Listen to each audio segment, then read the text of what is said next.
Et là, ça va être l'histoire de Robert Lortal, une histoire qu'il a gardée secrète pendant près de plus de 40 ans, qui est sortie en 2006, 2005-2006 dans un livre de Georges Mess qui s'appelle OVNI en France, un livre qui est désormais très très compliqué ou très difficile de trouver. Mais donc Robert nous a fait l'immense honneur de venir aujourd'hui pour présenter cette histoire complètement inimaginable. C'est unique, hein, c'est unique, vous allez le découvrir par vous-même. Donc, je vous demande tous vos applaudissements pour Robert Lortal.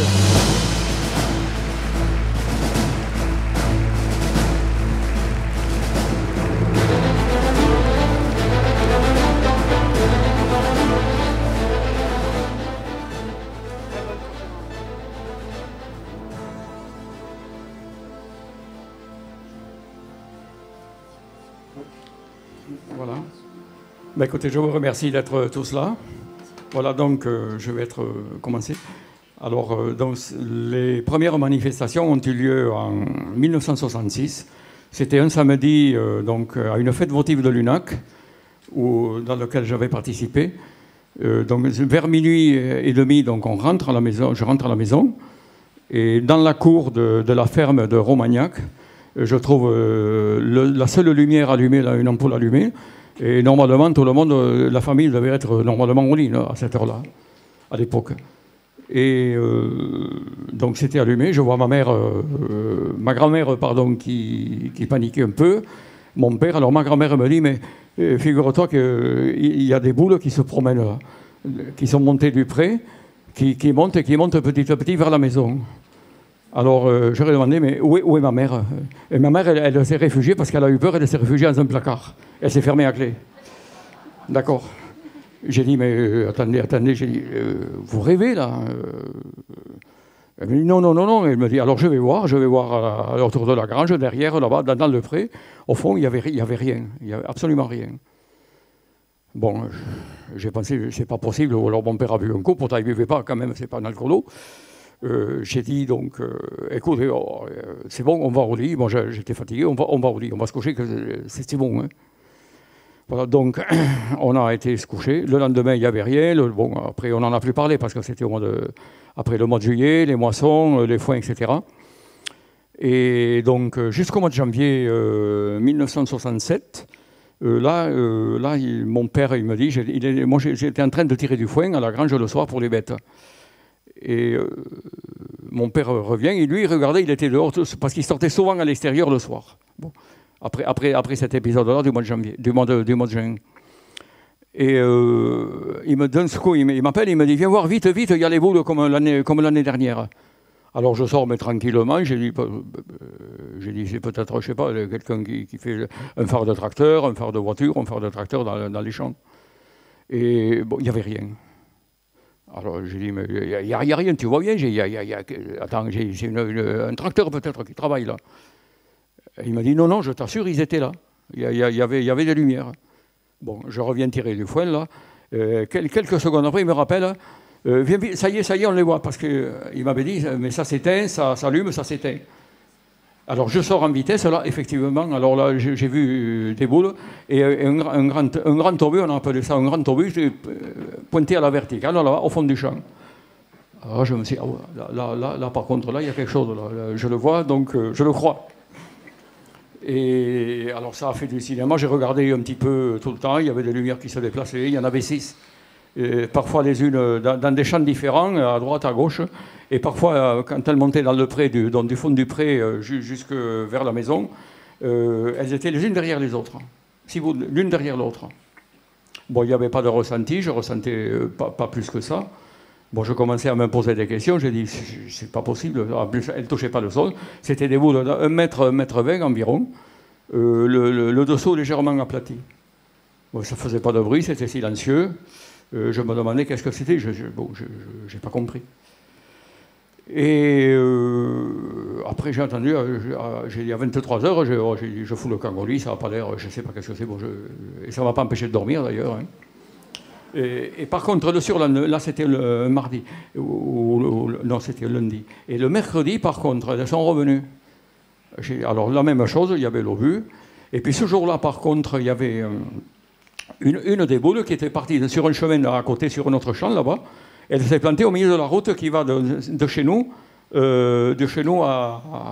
jusqu'au Cazel, sur la route qui rejoint la Fouillade à Villefranche-de-Rouergue. Alors, je regardais, je faisais soit du chemin qui était derrière la maison, sur le pré pour voir. Alors je voyais l'obus, il y avait 5 boules, et une boule qui était plantée là, comme un pied, elle ne bougeait pas, au milieu de la route. Et je me suis senti concerné, là j'ai dit quand même, mon père, il était pas si court, il est de la trouille, quoi, il faut le dire. Et je me suis dit quand même, putain, je suis jeune, il faut quand même que je fasse quelque chose, là, il y a pas... Et il m'est venu l'idée de prendre la voiture. Parce qu'y aller à pied, je me suis dit, si cette boule, il y a de l'électricité, là, je vais me faire cramer net. Et bon, alors, il y avait la Peugeot 203 dans la cour, j'ai regardé, il y avait encore, parce que des fois, souvent, il n'y avait presque pas de carburant, les paysans c'était souvent ça, et il fallait aller chercher le bidon pour remplir le réservoir. Bon, il y en avait assez, le réservoir était à moitié, là, donc j'en ai assez là pour...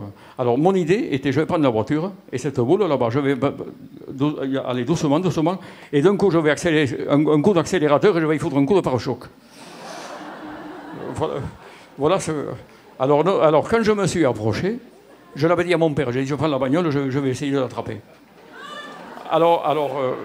Mon idée, si je réussis à la renverser dans le fossé, on va essayer de voir. Avec un morceau de bois, je vais essayer de la toucher, voir. Et s'il n'y a pas trop de courant, on va la mettre, je vais chercher le tracteur, je la mettrai sur la remorque pour l'amener à la grange. Et puis on verra bien. Bon, voilà en gros mon idée. Sauf que, quand je suis arrivé avec la voiture, j'ai dit, mais t'as la perdu. C'est que la boule s'est déplacée, elle suivait. Mince, alors j'ai accéléré, toujours la même distance. Ah, mais là, mon plan il tombe à l'eau, là. Hein. Alors je l'ai poursuivi, donc carrément jusqu'au bout des Caselles, là-haut, à la rencontre au croisement, là-haut. Alors en montant la petite côte qu'il y a là, la voiture s'est mise à bafouiller. Alors j'ai dit, là, c'est pas près, c'est le moment, là. Et donc, quand j'ai vu qu'elle ne voulait plus avancer, j'ai appuyé sur le débrayage parce que je roulais assez vite, parce que j'étais entre 80 et 90, et c'était la pleine nuit, en nuit, là, vers 23 h. Hein. Et le moteur allait s'arrêter, et ça me freinait la voiture. J'ai appuyé sur le débrayage pour qu'elle continue sur la lancée, et en me serrant à droite.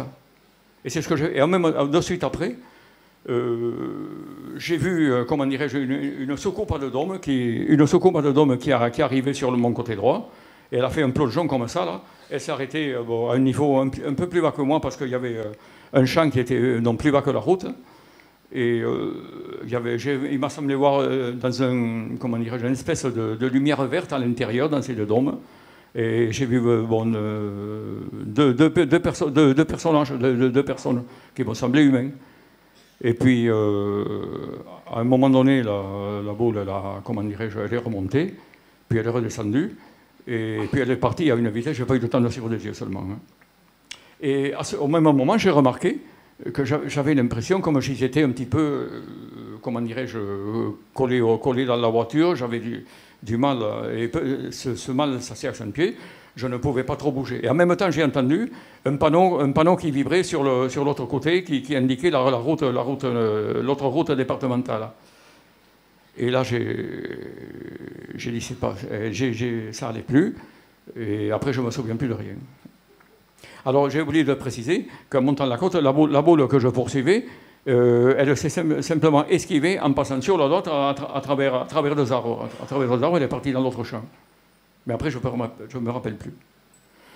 Ensuite, donc, je me suis réveillé, je ne savais pas le temps qui s'était écoulé. Je me suis réveillé, et je n'étais pas dans la voiture, il y avait un fossé, j'étais à le fossé. J'ai dit, mais nom de Dieu, mais qu'est-ce qui se passe? Comment ça se fait ça? Alors j'étais désorienté. Bon, j'ai vu la voiture. Je me suis dit, enfin, je vais monter dans la voiture pourvu qu'elle démarre. J'ai dit, mais il me semble pourtant que je n'étais pas sorti de cette bagnole. Bon, alors Je rentre, elle démarre au quart de tour, pas de problème. Bon, alors je savais aucune notion de l'heure, je rentre chez moi. Et je vois mes parents qui étaient affolés, qui apparemment ne pouvaient pas sortir. Moi, je suis rentré donc garer la voiture à l'intérieur de la cour. Et j'ai dit, mais bordel, qu'est-ce que vous faites? Mais qu'est-ce que vous faites là? Et j'ai dit, mais ça fait... J'ai dit, quelle heure il est? Et ma grand-mère me dit, il est 4 heures du matin.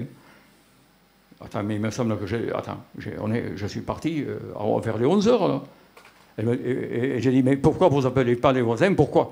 Il fallait appeler. Il y avait un voisin qui avait le téléphone. Nous, on n'avait pas le téléphone. Qui avait le téléphone. Il aurait pu téléphoner, etc. Je ne sais pas, à la gendarmerie ou autre. J'ai dit, mais ils m'ont répondu, mais on ne pouvait pas sortir parce qu'il y avait une boule qui bouchait une entrée et l'autre qui bouchait l'autre entrée. Alors, mais ça a été une épopée, ça, je vous le dis. Hein. Et donc, écoutez, elle m'a dit, mais qu'est-ce que tu as foutu? Je ne sais rien, j'ai dit, je ne sais rien, qu'est-ce que j'ai foutu? Et donc, voilà, après, j'ai dit, écoutez, on va se boire une tisane ou quelque chose, là, et on va se coucher. Hein. On va se coucher. Et puis, après, on a discuté, mon père, le lendemain, il me dit, mais je pense qu'il y a des manœuvres militaires à Caylus, au camp d'entraînement de Caylus, là-bas. Parce qu'à l'époque, on entendait souvent les canons, il y avait donc des militaires. On entendait souvent le bruit du canon. Il m'a dit, ça doit être un objet militaire, sûrement, et des objets, des nouvelles technologies. Là. Bon. Et puis, bon. Alors ensuite, ils sont revenus plusieurs fois, là, et par contre, quand ils revenaient, j'étais dehors, j'avais l'impression comme ça commençait des fourmillements dans les jambes, ça montait sur tout le corps. Et le sommeil commençait à m'attraper. Alors qu'est-ce que je faisais? Au lieu de rester dehors, je montais dans ma chambre et je me couchais. Et je dormais. Bon. Et un beau jour, sauf qu'un beau jour, c'était plusieurs semaines après, j'ai vu un pan du mur, il y avait toujours le faisceau, le grand objet là-bas dans le pré, qui illuminait souvent ma chambre, carrément dans ma chambre. Et à un moment donné, je vois le mur, une panne de mur qui disparaissait, et il y avait comme une espèce de tourbillon, et je te vois rentrer deux personnages, 3 même après, et plusieurs autres après, dans d'autres de leur venue. Et je leur dis, mais j'étais dans le lit, donc mais qu'est-ce que... Vous êtes qui? Je dis, vous êtes qui? Vous êtes Dieu? Vous êtes des anges? Vous êtes qui? Non, nous appartenons à l'espèce humaine, mais nous ne sommes pas de cette planète. Nous venons d'une autre galaxie. Bon. Et oui, il y avait beaucoup de choses à intégrer, beaucoup de choses. Surtout quand on est au lit et qu'on a été un petit peu physiquement atténué, je dois dire. Et donc, après, à certaines fois, et bon, il y a des fois, oui, j'ai dormi pendant 3 semaines, je dormais 18 heures sur 24. Il fallait que je me levais le matin, 1 heure après, il fallait que j'aille me coucher. Là, je ne sais pas pourquoi. Ça a duré environ 15 jours, une vingtaine de jours. Ça. Et puis, un peu plus tard, des mois suivants, toujours pareil, il revenait, je commençais à en avoir l'habitude. Après. Et à un moment donné, il y avait la grande dame là, ils m'ont mis un bracelet autour du poignet. Alors j'ai regardé et le bracelet il s'est rempli de sang. J'ai pas senti tellement de picotement.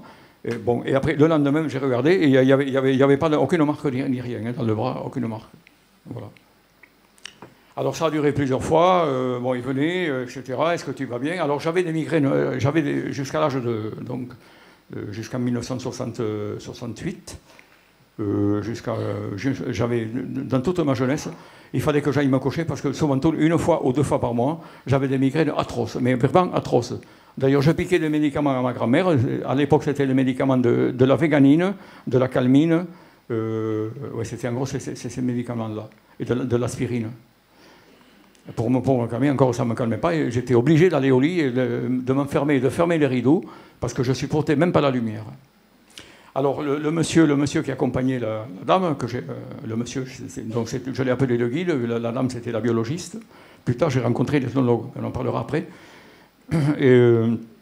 Et le guide me dit, mais bon, on sait que tu as quelques soucis au niveau de santé, tu as des migraines terribles.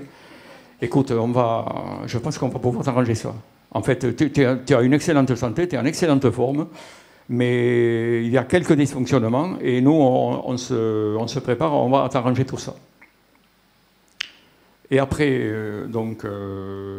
petit à petit, ça s'est espacé. Et alors, après, au mois de novembre au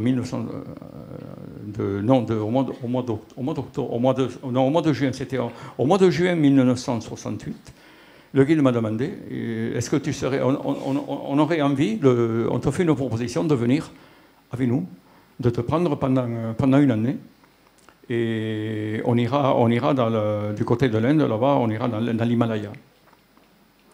Alors on te demande si tu veux, on te fait la proposition de venir avec nous, et si tu acceptes la proposition, donc on te préparera, tu auras une préparation. Et on m'a donné une quinzaine de jours pour réfléchir, et après ils sont revenus donc un soir. Alors elle m'a dit, alors est-ce que tu peux nous donner la réponse? Ben, j'ai écouté. Bon, à l'époque j'avais pas de copine, j'étais pas... Bon. J'étais pas non plus enchanté pour reprendre la ferme, parce que normalement je devais reprendre la ferme, j'étais pas très enchanté. Pas de copine, mais écoute, bon, allez, on y va. Bon, je suis d'accord, allez, je suis d'accord, je l'aurais dit. Et donc, alors la biologiste, alors, elle prend la parole, elle me dit, écoute, là, maintenant, déjà, on va te préparer, je vais te faire des exercices et de la respiration pour te préparer, pour élever, comment dirais-je, pour formater une certaine énergie en toi, de façon à ce que, lorsque tu viendras, tu sois apte à pouvoir accéder à un vaisseau dans lequel on viendra te chercher. Alors donc, le 1er octobre 1968, j'ai pratiqué ma première séance de yoga dans la chambre. 1er octobre 1968. Alors, on avait poussé la table sur un côté, carrément. Alors, elle m'a dit, écoute, tu regardes, tu me regardes. Je prends les positions et tu te mets à côté, tu fais le même. Alors, c'était pas trop compliqué. Ensuite, au départ, c'était pas bon. Mais il fallait maintenir la position longtemps, par contre. Elle tenait, moi, je ne tenais plus. Et donc, on a commencé comme ça, de la respiration. Et puis, petit à petit, ça commençait à me plaire parce que je me suis rendu compte que les mois suivants, je n'avais plus de migraine. Les jours passés, ben j'ai dit là, quand même, ça c'est quelque chose quand même. Là. Pas besoin de prendre des cachets, pas besoin de s'isoler. Et puis je me sentais, comme on dit, revigoré. Et donc, après, ils sont venus, alors on m'a dit, on te prendra, alors tu partiras avec nous en début janvier, et nous te ramènerons dans la première quinzaine de décembre 1969 de la même année.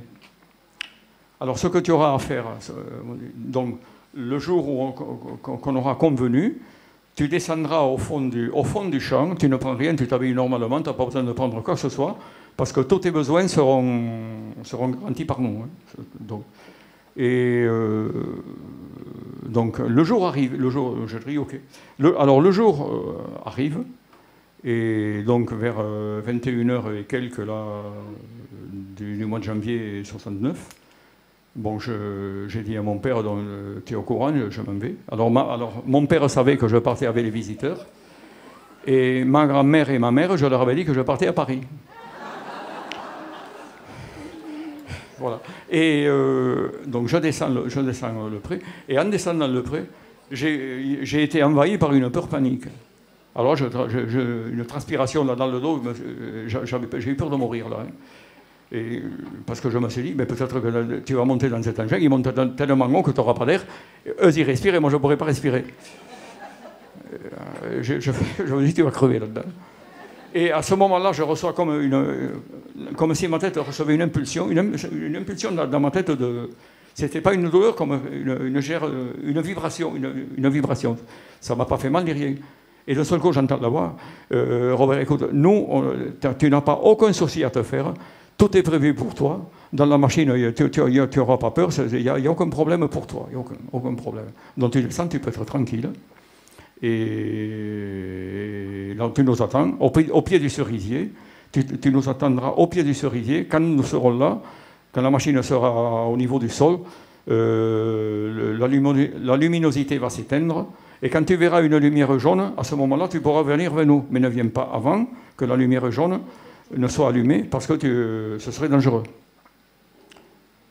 Et donc, je descends. Alors, je me tourne, j'arrive au pied du cerisier. La machine devait arriver en face.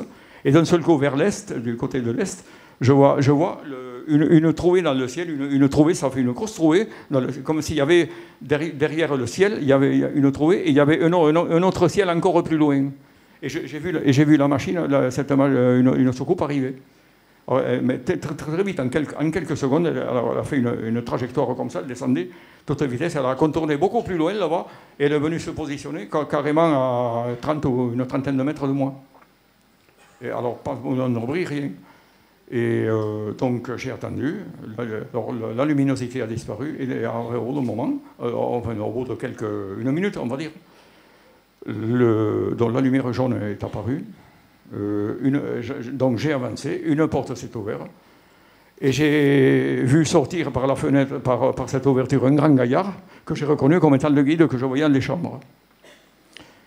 Donc je rentre à l'intérieur de la machine, je n'étais pas très rassuré quand même, je me retourne, il n'y avait plus d'entrée. Tout était compact.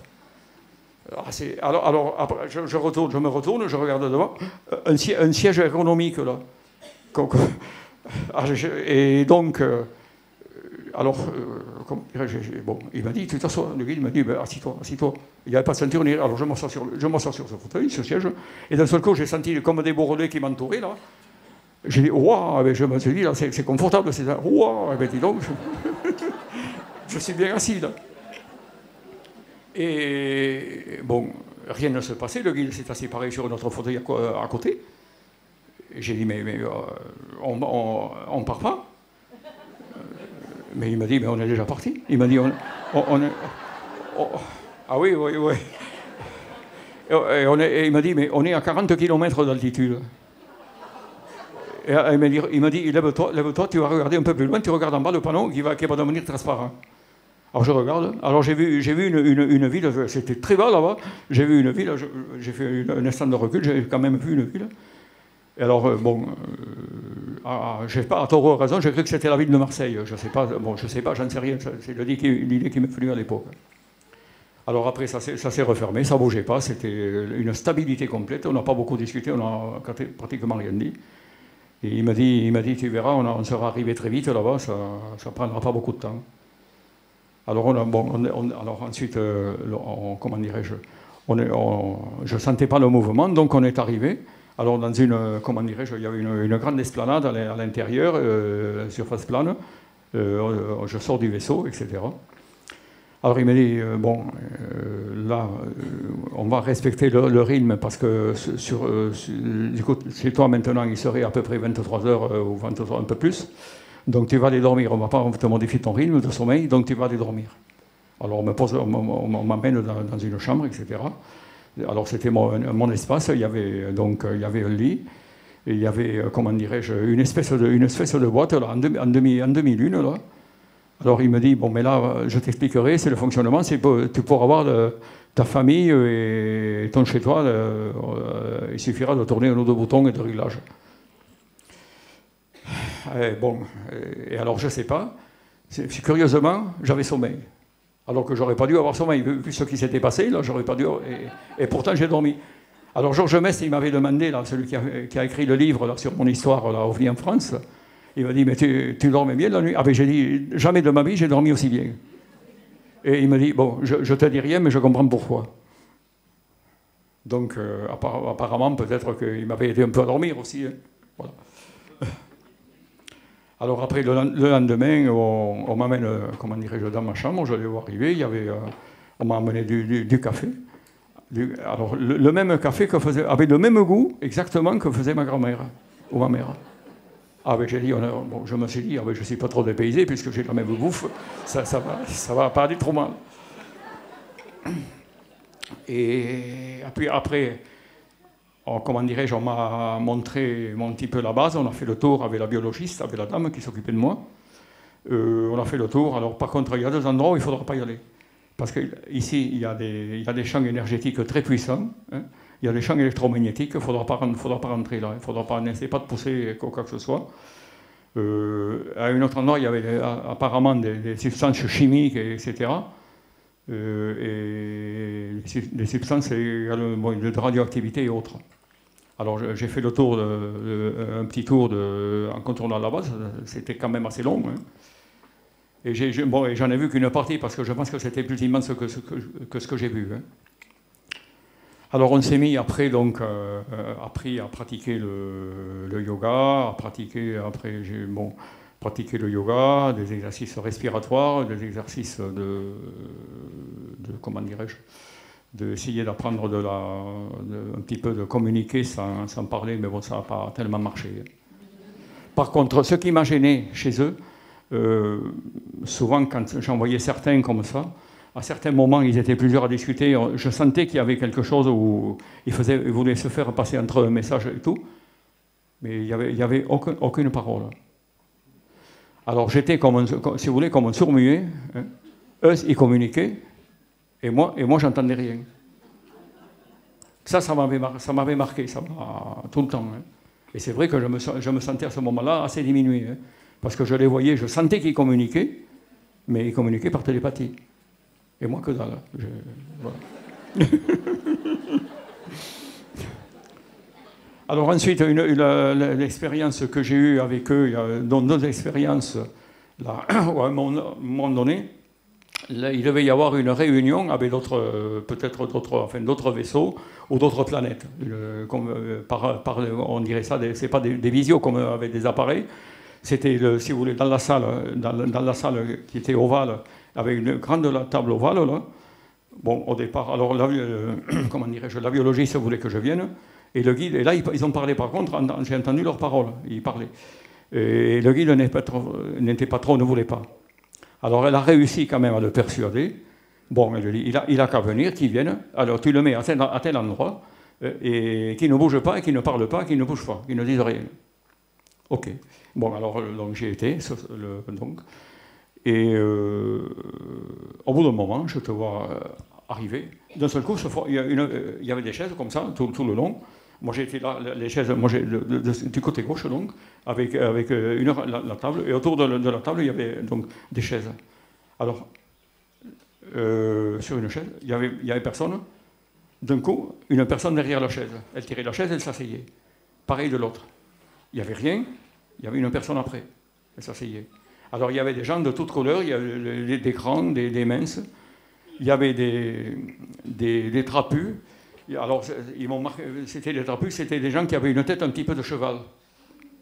Et alors figurez-vous que, je ne sais pas, c'est Gérard Deforge, je crois, qui avait, des gens, il y a quelques années, avaient eu une expérience en mer du Nord, qui avait rencontré des célestes, et il avait dessiné le visage de ces célestes. Et il m'avait envoyé la photo, je l'ai sur mon portable, ça.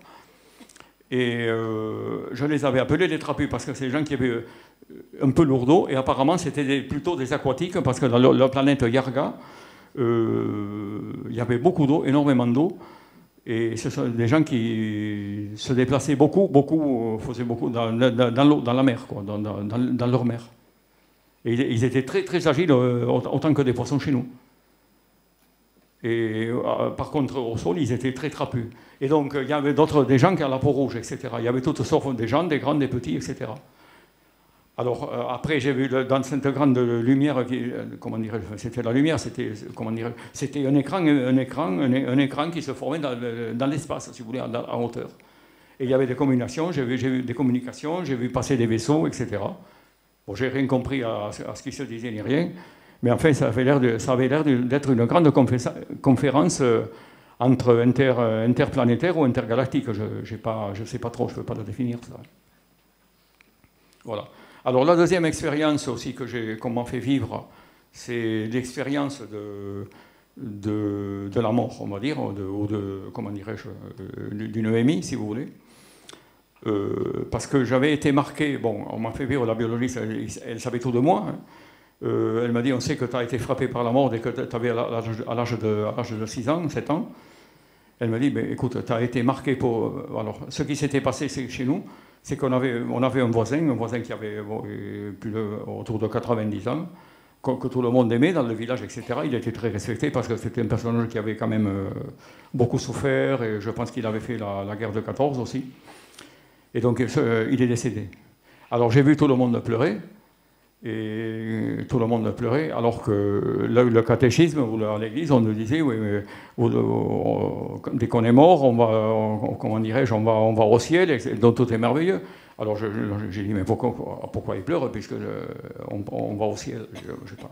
Alors elle m'a dit, écoute, on va te faire vivre une expérience en deux ou trois fois.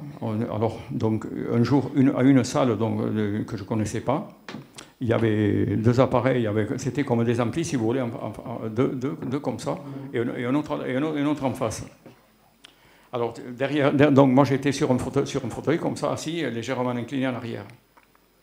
Et on m'a dit, bon, tu vas apprendre, on va te faire sortir de ton corps, mais on va le faire de manière très lente, progressive. Donc, c'est-à-dire, enfin, on m'avait dit au départ, on va te faire connaître différents états de sortie du corps, ou deux états différents de sortie de mort, de sortie de la vie, et de quitter le corps.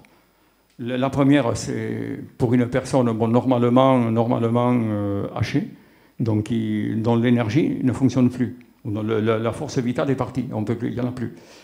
Donc là, ce sera doux, ce sera très bon. Et puis une autre personne, la deuxième, ce sera pour une personne qui meurt par accident, de mort violente, soit par accident, soit par, comment dirais-je, soit par avion, soit un choc brutal ou un choc violent, ou accident de la route et autres.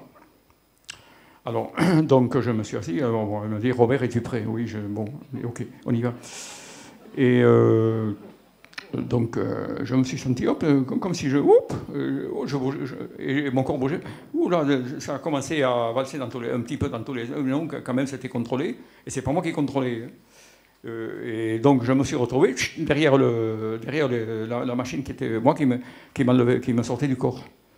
Et j'étais toujours un petit peu fixe là. Elle m'a dit, mais retourne-toi. Alors je me retourne, je vois mon corps sur la chaise, sur le fauteuil. Et pourtant, je me suis dit, elle m'a laissé un petit peu moins, quoi. Et je me suis dit, mais je suis bien vivant pourtant, là, je ne suis pas dans le corps, je suis vivant. Et j'ai dit, mais si c'est ça la mort, c'est rien d'extraordinaire. Bon, par contre, après, on m'a remis, bon, tu reviens sur le fauteuil, maintenant, on va te sortir du corps, mais tu vas connaître la manière de sortir d'une personne qui meurt par mort violente, soit par accident ou autre, et une personne jeune. Et alors toujours pareil, bon, relaxe-toi, décontracte-toi, es-tu prêt? Bon, allez, on y va.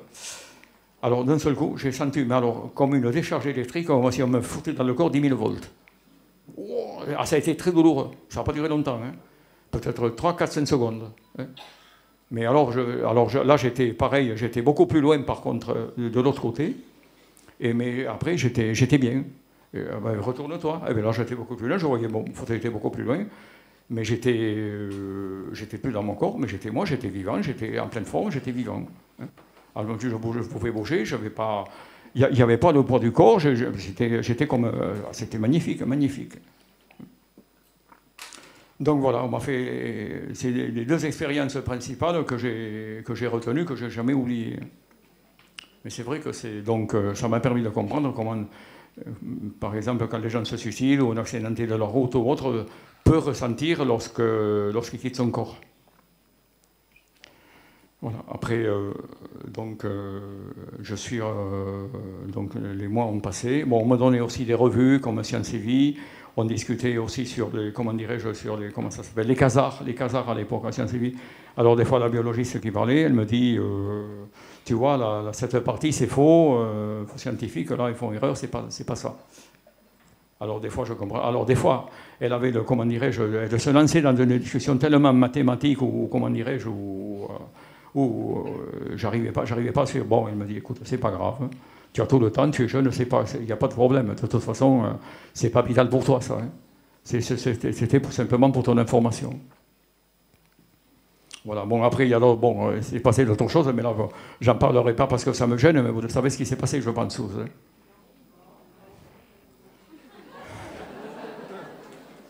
Bon. Ah, je ne sais pas si j'aborde ça. Bon, je peux l'aborder ou pas? Bon. Bon, disons que tous les 2 jours, bon, elle m'a dit il faut que tu nous donnes du matériel génétique. Donc, on va le faire ça de manière la plus naturelle par masturbation. Donc, voilà. Et donc, tous les 2 jours, voilà, la biologiste, elle était là. On le faisait comme ça. Alors, je ne sais pas pourquoi. Bon, elle me dit, mais c'est pour repeupler une ou d'autres planètes qui deviennent habitables et pour mettre comment dirais-je, avec des gens qui naissent en bonne santé. Et elle m'a dit, tu as quelque chose de particulier. Alors j'en parlerai tout à l'heure parce qu'effectivement, comme j'ai 2 filles handicapées, on a fait de la recherche génétique très poussée dans un centre de génétique avancée.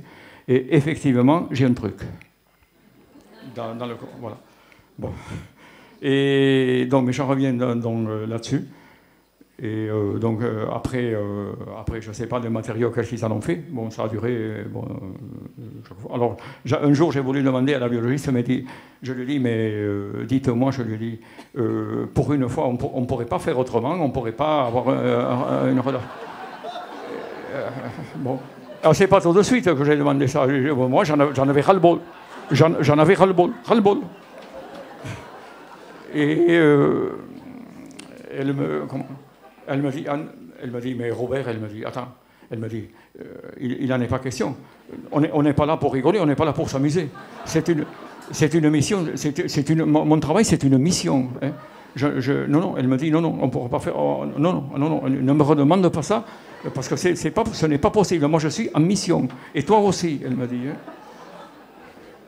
Donc, voyant son air, mais vraiment, oula, j'ai dit, là, elle va se mettre en colère, là. Hein. Donc, comme on dit, je l'ai mise en veilleuse, voilà. Voilà. Mais je crois que, bon, pour en revenir à ça, bon, c'est vrai qu'il y a beaucoup d'autres gens qui ont été aussi dans les programmes sombres, aussi été expérimentés aussi de cette manière, mais bien plus peut-être dangereuses et vicieuses que moi, hein. Voilà, alors ensuite, il y a eu l'expérience aussi d'une sortie en France, là. Un jour, donc, le guide, la biologiste, elle me dit, on va faire une sortie, on va venir en Europe. Est-ce que tu nous accompagnerais, comment dirais-je, dans le vaisseau, si tu es d'accord, bien sûr. Hein. Toujours, on me demandait si j'étais d'accord. Hein. Donc, j'ai dit, ah ben oui, là, je ne demande pas mieux, là, oui, si on va visiter la France, je viens, hein, je suis OK. Hein. Et donc le jour venu, on arrive, voilà, je monte par le fameux ascenseur où on montait le soir là, pour aller voir un petit peu le paysage et autres. Et il y avait un grand vaisseau qui est sur une plateforme et il ne touchait pas. Il n'était pas posé, il n'était pas vraiment posé. Et alors, bon, elle était derrière moi, elle me pousse. Alors dès que je rentre dans le vaisseau, là, il y avait déjà quelques personnes, j'ai vu les piles. J'ai eu un effet de recul de suite, là. Et la biologie, elle me poussait en aval, là, et hop. Donc il y avait des fauteuils, des sièges. Alors elle me dit, tu vas voir, bon, ça va être bien, hein, et on va aller en France, ça ne prendra pas beaucoup de temps, elle me dit. Et je vois les panneaux qui bougent, comment dirais-je, qui commencent à scintiller, les panneaux électriques, tout ça. Oh là, il y avait un tableau de bord.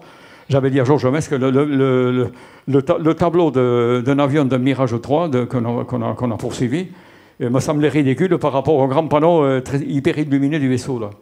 Georges Mess, elle m'a dit, là, tu me fais mal au cœur. Moi qui ai travaillé à dessiner les Mirage 3, il me dit, quand même, il m'a dit, bon... Et donc, alors le panneau, il y avait un panneau qui était transparent, moi, le sol. Alors d'un seul coup, comme si la Terre s'enfonçait, mais très rapidement. Et le guide, il me dit, non, non, c'est nous qu'on monte. La Terre ne bouge pas. Il m'a dit, c'est nous qu'on monte. Alors on est parti. Bon, pendant un bon moment, rien ne se passait. Pas d'impression de vitesse ni rien. Et puis après, il a ouvert, certains panneaux se sont ouverts. Et le guide, il me dit, on va descendre à une altitude d'environ entre 5000 et 10 000 mètres. On va avoir deux avions de chasse. Et le guide me dit, on va passer bientôt autour d'eux. Il faudra que tu retiennes les initiales, les chiffres ou les lettres du vaisseau. Et donc, alors, le guide m'a dit, là pour l'instant, on est en Italie, on descend. Et après, j'ai vu effectivement l'avion de chasse. Et nous, on est passé carrément derrière et en dessous. Alors, ensuite, donc, le guide, il m'a dit, en souriant, il m'a dit, tu vas voir, on va donner sans doute quelques frayeurs aux pilotes. Bon, alors moi je disais rien. Alors on est, comment dirais-je, donc l'avion était devant comme ça là. J'étais donc, je regardais, l'avion était devant. Nous on était, le vaisseau était là, et on est passé le vaisseau. On est passé et le vaisseau, on s'est approché. Puis alors il faut dire que avant qu'on avance, le tableau de bord du Mirage s'est affiché à côté du vaisseau, du tableau de bord du vaisseau. Alors ensuite, on est passé, on a doublé par la droite, légèrement plus haut et un petit peu en avant. Et ensuite, on est passé par-dessus, on est revenu par-dessous et on s'est remis au même endroit. Alors à un moment donné, on a vu le pilote qui tournait la tête à droite et l'avion s'inclinait pour venir vers nous. Alors d'un seul coup, l'avion, il est devenu tout petit. Le guide me dit, non, l'avion n'a pas bougé, c'est nous qu'on est partis, parce que l'avion se serait encastré dans le champ électromagnétique du vaisseau. Alors j'ai retenu quand même 2 lettres, FB. Alors c'est à partir de là que Georges Mest a fait des investigations dans les archives militaires, et qu'ils ont été... Et effectivement, il y avait eu le jour, je crois que c'était le 27 octobre, je crois, où un avion de Mirage, donc, avec ses initiales, avait rencontré, apparemment, il s'était posé assez rapidement, avec un autre avion avec qui il était en ligne aussi, que moi je n'ai pas vu, et ils ont débriefé, et ils ont dit qu'il fallait nettoyer les verrières du vaisseau, de l'avion, parce qu'il y avait des lumières qui se reflétaient dessus.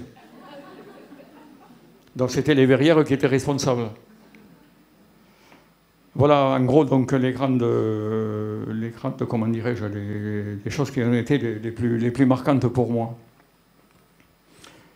Ensuite, on va revenir aussi, comment dirais-je, après à mon retour. Donc le jour convenu, on est parti. On était, bon, ça allait bien. On rentre au même endroit, donc dans le champ. Et le guide, on s'arrête, tout ça, avant de descendre. Donc le guide, il me remet une enveloppe. Vous savez, les grandes enveloppes jaunes qu'on trouvait à l'époque des postes, là, épaisses, là. Et il me dit, écoute, c'est pour ton dédommagement. On t'a passé une année avec nous, on te remercie.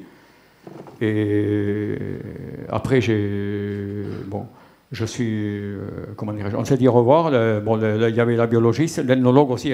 Alors l'ethnologue, j'ai oublié, j'entends parler, elle me parlait surtout des civilisations, elle me parlait on prend des gens de nos planètes pour visiter certaines planètes comme la vôtre, là où ils se font la guerre, où les gens ne s'entendent pas, etc.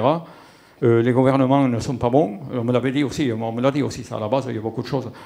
Et elle m'a dit, on montre aux gens, on leur explique comment une civilisation peut se construire, mais aussi comment elle peut être détruite très rapidement. C'est pour ça que nous sommes, c'est vrai que pour toi, il m'a dit, nous sommes très, très stricts et très durs. Mais une civilisation peut se détruire facilement. Il y en a eu beaucoup qui se sont détruites sur votre planète. Alors les gens qui veulent, qui partent dans le mauvais sens chez nous, ça peut arriver, ça arrive des fois, mais ces personnes, on les réoriente. On ne les détruit pas, on réoriente les personnes. De manière lente, de manière douce, mais on les remet sur le circuit normal. C'est-à-dire qu'il y a des règles d'amour à respecter, le respect des uns, c'est la même chose. Hein.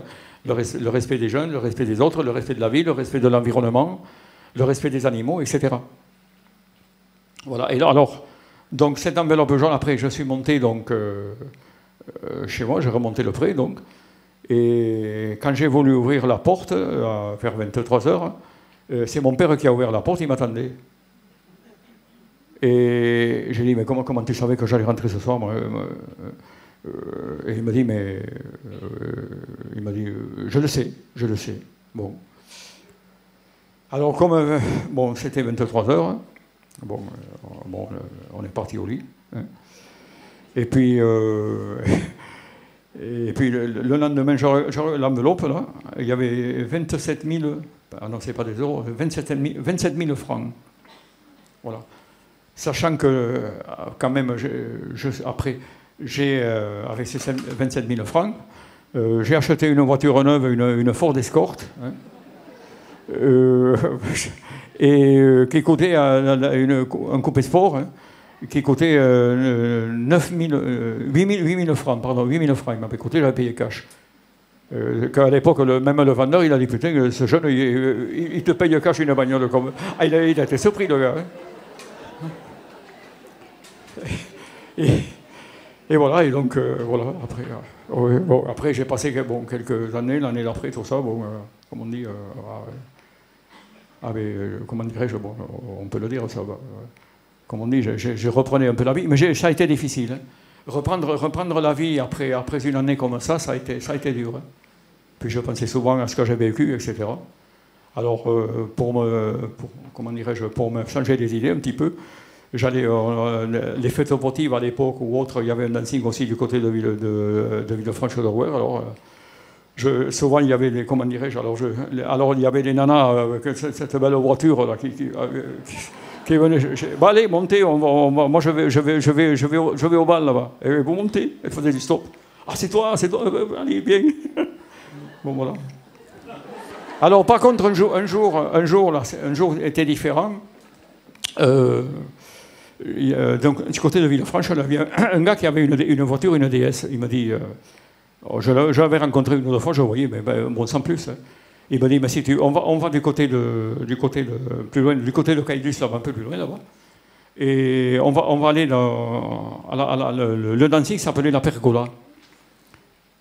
Et il m'a dit, mais je te prends, donc j'ai laissé ma voiture en ville, à Villefranche. Il m'a pris dans sa DS, on a été là-bas. Bon, on a dansé, etc. Bon, après, au retour, c'était minuit et demi, 1 heure. Et à un moment donné, la voiture s'est arrêtée d'un coup, brutalement, mais très brutalement. Et le chauffeur, le gars qui m'avait pris, il saignait du nez. Il s'était pris le volant, il saignait du nez. J'ai pas compris. Et alors, j'ai dit, je suis sorti là, et lui aussi. Alors, on était arrêtés, et en bas, il y avait le vide, c'était un précipice d'une vingtaine de mètres. On était carrément au bord. Et lui, il était du côté gauche, et moi du côté droit. Alors, on revient en arrière, on regarde l'arrière de la voiture, tout ça, et quand il me regarde, il me dit, j'ai eu peur. Il m'a dit, tu me fais peur. J'ai dit, mais comment ça il m'a dit, tu me fais peur. Là, tu me fais peur, il m'a dit. Il m'a dit, je ne connais pas, tu prends le volant. Il m'a dit, je prends la voiture, tu prends le volant. Et alors je ne comprends pas, parce que moi, je n'ai rien senti. Je n'ai pas senti, j'ai vu simplement, hop, l'arrêt. Et lui, il s'est pris le volant, il avait le nez, il saignait énormément du nez, il a pris un vieux chiffon qui descendait la voiture dans le coffre pour s'essuyer le nez. Et donc, alors j'ai pris la voie, et je l'ai plus bon, j'ai ramené sa voie. Après, il a repris le volant pour rentrer chez lui, il était de Figeac. Et je ne l'ai plus revu. Je ne l'ai plus revu, ce gars. Alors, je n'ai pas compris pourquoi la voiture, qui avait arrêté la voiture? Il m'a dit, mais non, moi, j'ai pas freiné, j'ai pas fait arrêter la voiture, moi. On n'a pas compris. Alors, donc après, on est rentré, ça a été bien. Alors, une autre chose aussi, dont j'ai été, enfin, c'est pas une victime, c'est ce qu'on appelle la paralysie du sommeil. Quand je suis rentré quelques mois après, la nuit, souvent la nuit vers 3-4 heures du matin. Je me réveillais, mais il y avait une ambiance électrique à l'intérieur de la chambre. Je sentais une ambiance particulière. Et d'un seul coup, je ne sentais plus mon corps. Je ne pouvais plus bouger, mais j'étais conscient. Et je sentais que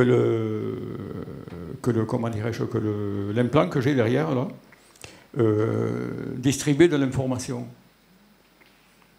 Et ça s'est produit donc plus de 100 fois au cours de l'âge de 24 ans jusqu'en 2014, plus de 100 fois. Et souvent à des moments cruciaux, soit j'avais un problème dans la vie, soit au niveau professionnel, il y avait des gens qui mouraient ou des choses comme ça. Où il y avait toujours, c'était lié à quelque chose ou à un événement. Et puis en 2014, tout s'est arrêté. J'en ai eu plus. Là, j'étais tranquille. Alors là, si vous voulez, j'étais comment dire, pleinement conscient, mais j'étais paralysé. Et après, je reprenais, et je savais qu'il y avait cette espèce d'énergie dans la chambre. Il y avait une espèce d'énergie électrique. Après, ça disparaissait. Alors, à un moment, j'ai voulu. Alors, je l'ai toujours ce bruit dans l'oreille gauche. J'ai toujours un sifflement, que ce soit tout le temps. Et alors, à ces moments-là, à un moment donné, j'ai voulu lutter pour essayer de ne pas me laisser paralyser.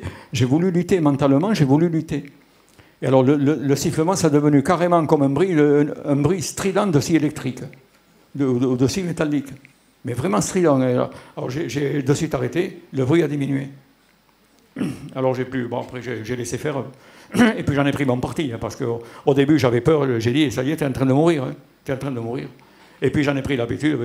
Laisse tomber. Il faut s'habituer à tout. Il faut s'habituer.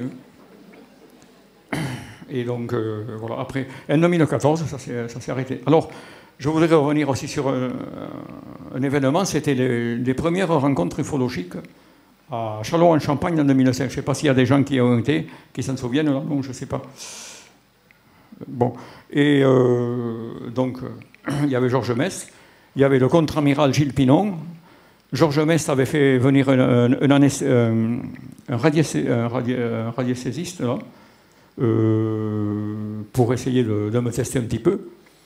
Et alors après la journée, donc, on a été à l'hôtel, et dans la salle de réunion de l'hôtel, donc évidemment, j'étais toujours la bête curieuse.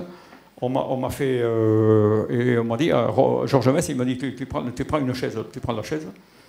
Et donc la chaise, il n'y avait pas de barreau, il n'y avait qu'un barreau derrière au milieu. Donc, et il m'a dit, alors moi il ne me l'avait pas dit au départ. Il y avait Jean-Claude Venturini, il y avait Gérard Deforge, je ne sais pas si vous avez entendu parler, et il y avait le radiesthésiste. Et alors Georges Mess, il préparait l'appareil photo. Attends un peu, alors il a dit au radiesthésiste, moi on m'a dit, tu soulèves le dos complètement, tu soulèves le tricot derrière complètement, et on va essayer de prendre la photo de l'implant, là où tu dis où il est. Bon. Alors, je me suis assis. Le radiesthésiste, avant d'approcher la main, il a attendu que Georges Mess soit pris avec l'appareil photo. Alors, après, il a dit, bon, c'est bon, l'appareil c'est bon, j'ai le viseur, bon, c'est bon. Alors, le radiesthésiste, là, il a approché la main et j'ai senti que mon dos bougeait, comme s'il y avait une espèce de serpentin qui bougeait à l'intérieur. Mais ça, je l'ai souvent ressenti à certains moments aussi. Et quand il a touché la peau, je l'ai vu, il est tombé à l'arrière. Alors, l'appareil de Georges a été grillé, il était grillé. Et le radiesthésiste, il a dit, il dit textuellement, il dit, nom de Dieu, je t'ai pris une de ces décharges. Voilà. Et il y avait le contre-amiral Gilles Pinon qui était à côté de moi à droite, là. Il avait les yeux comme ça. Ah ben ça alors. Ah ça, je rappelle parce que... Eh ben oui, on me testait de partout, qu'est-ce que vous voulez faire? Voilà, et donc... alors évidemment, après, bon, on a discuté et tout. Et j'ai senti, moi, l'implant qui bougeait, qui se rétractait. Après, il se rétracte. Et Jean-Claude Venturini qui dit, ah ben, il n'aime pas qu'on le chatouille, ton implant. Hein. Il n'aime pas qu'on le chatouille, parce que... on ne sait pas trop. Mais, alors, le radiesthésiste, il a eu la main paralysée jusqu'au lendemain à 11h midi. Et la main, il la sentait plus. Le bras, si, mais la main, il ne la sentait pas. Ah, il a... moi j'ai senti que quelque chose sortait de mon dos. Mais j'ai pas eu de douleur. J'en ai eu aucune douleur. Voilà. C'est vrai que ça a été un épisode. Et puis, comment dirais-je, ils sont venus aussi, après Georges Mess, avec Gérard Deforge, ils sont venus à la maison aussi un petit peu. On a discuté, on a fait des photos. Ils ont quand même cherché au niveau militaire, partout, ils ont cherché. J'ai été cuisiné pendant plusieurs fois de différentes manières, où je devais donner des réponses. Les questions étaient posées différemment, etc. Avant de pouvoir écrire le bouquin, là, j'ai été testé à plusieurs reprises. Voilà. Alors, ensuite, j'avais décidé d'écrire un livre après 2014, enfin, c'était 2017-2018. Alors, j'avais écrit un bouquin, et avec, pour faire de la divulgation, mais là ça ne concerne pas tellement l'ufologie, hein. Sur ce qui se passe vraiment sur la planète, parce que les visiteurs m'avaient dit, vous serez gouverné, vous êtes gouverné, vous serez gouverné par des gens de plus en plus méchants, hein, qui voudront réduire l'humanité, abîmer la santé, etc. Et bon, je ne le croyais pas trop à l'époque, tout le monde le croyait que c'était de braves gens, les gens qui nous gouvernaient, c'était de braves gens. Hein. Alors non, ce sont... bon, voilà. Et donc, le livre, là, j'en ai écrit une bonne partie parce que je recevais des informations. D'ailleurs, comment dirais-je, savoir une chose, quand je me mettais à l'ordinateur pour écrire au clavier, je ne savais pas ce que j'allais mettre. Et au bout de quelques secondes, j'écrivais. Et quand je relisais le texte, c'était vraiment ce que je voulais mettre. Mais c'était en bon français. En bon français. C'était en bon français. Voilà. Alors, je ne sais pas, j'appuyais, bien sûr, et tout ça. Et un beau jour, mon épouse, c'était à un moment donné, il y avait un loto, vous savez, des quines, on appelle ça des quines chez nous, un loto.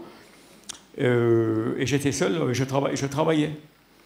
Et dans la cour, c'était 23 heures donc, je vois arriver une voiture, une grosse cylindrée, là, noire, vitre teintée, dehors, puisqu'il y avait les lumières dans la cour, là-bas. Nous, on était un peu retirés, il y a une petite haie, il y avait des branches, mais il n'y avait pas des feuilles, donc je voyais. Et j'ai dit, qui c'est qui a acheté une voiture chez nous, une voiture comme ça? Je me suis dit, le gars, il doit avoir du pognon quand même, là, pour acheter une voiture comme ça. Bon, et je vois donc la portière s'ouvre, là, portière, chauffeur, et il arrive comme ça, c'était à ma gauche donc, je le vois, et il arrive, et puis un moment, avant qu'il arrive, j'ai senti ça c'est pour moi là, il y a un truc. Bon, donc je me lève de l'ordinateur, et il était devant la porte, il était prêt à sonner, j'ouvre la porte, et j'ai dit bonjour monsieur, il m'a dit vous êtes bien Robert? J'ai dit oui. Vous êtes bien Robert Lortal? J'ai dit oui. Il m'a dit, vous écrivez un livre, il m'a dit, c'est très bien de dire certaines choses. Il m'a dit, écoutez, je vais vous dire, celui qui ne sait pas, il peut parler. Alors il commençait avec le doigt, il était en face de moi, comme ça. Mais celui qui sait, se tait. Clac, clac comme ça. Et puis il m'a dit, vous avez une famille. Et donc... bon, il m'a dit, je pense que vous m'avez compris. Alors il est reparti, moi évidemment j'ai tout fermé. Hein. Et j'arrivais pas à l'ordinateur, après, je n'arrivais pas à écrire quoi que ce soit, parce que l'écran se mettait en bleu. Top, il n'y a plus rien. En bleu, je ne pouvais rien faire. Et c'est plusieurs fois. Alors du coup, après j'ai abandonné. Et le jour où j'ai abandonné, l'ordinateur fonctionnait parfaitement. Après, ça a été fini. Plus d'embêtement. Et alors, également en 2000, c'était... non, je ne sais pas si vieux que ça, c'était en 2019 peut-être, où on me téléphone, pareil, un téléphone donc, au portable, et on me dit, monsieur Lortal, j'ai dit oui. Vous êtes Robert? J'ai dit oui. Et il m'a dit, on aimerait faire certains examens sur vous, parce que vous pourriez peut-être aider la science. Donc, on aimerait que vous contactiez. Alors, comme on sait que vous n'aimez pas trop quitter votre Aveyron, on peut se préparer à faire un quart. On viendra près de chez vous, là où vous souhaiterez. Et donc, vous aurez un médecin à votre disposition. Elle m'a dit c'est un quart aménagé pour vous. Donc, on viendra près de chez vous. Vous aurez un médecin, vous aurez une infirmière, vous aurez une aide-soignante. Et comme on sait que vous mangez différemment, que vous ne mangez pas la nourriture habituelle, là, vous aurez une cuisinière qui fera la nourriture que vous mangez exprès pour vous. On sait que vous faites de la macrobiotique. Et par contre, pour la boisson, de l'eau certes, mais on sait que vous buvez du jus d'ananas très régulièrement. La plupart de votre boisson, c'est le jus d'ananas. Donc, vous aurez ça pour vous. Oh, j'ai dit, mais attendez, moi je ne peux pas vous donner la réponse tout de suite, là. Donnez-moi quelques jours. Alors, ben écoutez, on vous rappellera. Alors, évidemment, le lendemain, je téléphone à Georges Metz, il me dit, oh, surtout n'y va pas, parce qu'ils vont te disséquer le corps de la tête aux pieds. Et bon, après, la semaine suivante, ils ont appelé, j'ai dit, mais non, j'ai dit, mais je pourrais venir avec mon épouse ou pas? Ah non, tout seul, vous êtes tout seul. Non. Et ça ce sera sur 2 jours, et entre les 2 jours, une nuit. Mais on vous dit, vous aurez le personnel, vous aurez une aide-soignante, une infirmière, etc. Vous saurez, l'air d'être dire, vous saurez dorloter, quoi. Alors, donc, je lui ai dit, non, je ne viendrai pas. Eh bien, monsieur Lortal, vous êtes une personne que, en fait, vous freinez la science. Vous allez freiner la science. Voilà. Et donc, je n'y ai pas été, bien sûr. Voilà. Alors, un autre merci. Un autre, événement qui s'était produit, mais bien plus tôt, à l'âge de... C'était en 1960, parce que c'était l'année où j'ai passé mon certificat d'études, que j'ai eu. Et, non, je plaisante. Et, comment dirais-je là, on était le dépiquage, là, au mois d'août, c'était le dépiquage là-bas des plaies. Et moi j'étais donc on était plusieurs, enfin il y avait plusieurs personnes, vous savez, je sais pas, vous savez peut-être comment ça se passe, les dépiquages. J'étais à la paille, ramasser la paille derrière, et les bottes, et une autre personne qui faisait passer encore les bottes à une autre personne pour faire ce qu'on appelle un paillet, on appelle ça pour entasser les pailles, les bottes. Et à un moment donné, le monsieur le second, il s'appelait Georges Second, il tirait plus les bottes. Alors moi, j'avais un tas de bottes, je voulais lui faire passer, il en avait un tas. Et j'ai été le voir, j'ai dit, mais qu'est-ce qui t'arrive? Et il me tournait le dos, j'ai dit, qu'est-ce que tu regardes? Il regardait, il m'a dit, regarde là-bas, regarde. Et vers le sud, au sud de chez nous, il y avait attendez, le matin, c'était autour de 10h du matin, hein, au mois d'août, 10h du matin. Il y avait une étoile. Et il m'a dit, je crois que le bon Dieu a oublié d'éteindre une étoile. D'accord. Et alors, je ne la voyais pas. Dès que je l'ai eu aperçu, alors, elle est comme ça, elle a descendu comme... Elle est partie à une vitesse, le temps d'un tir des yeux. Et il m'a dit, tu vois, bah, alors il m'a dit, c'est le diable peut-être. Il m'a dit. Bon, voilà, en gros. Et donc, est-ce que ça avait un rapport ou pas? Moi, je pense que ça avait un rapport, mais j'ai mis du temps, je ne m'en rappelais pas tellement mais je crois que finalement, bon, il devait y avoir peut-être un rapport, je ne sais pas. Est-ce qu'il me surveillait à l'époque déjà? Ou est-ce que j'ai été déjà présélectionné à l'époque? Je ne sais pas. Merci beaucoup, Robert. Merci infiniment. Et pour ce témoignage unique, vous pouvez le comprendre, c'est une histoire unique au monde.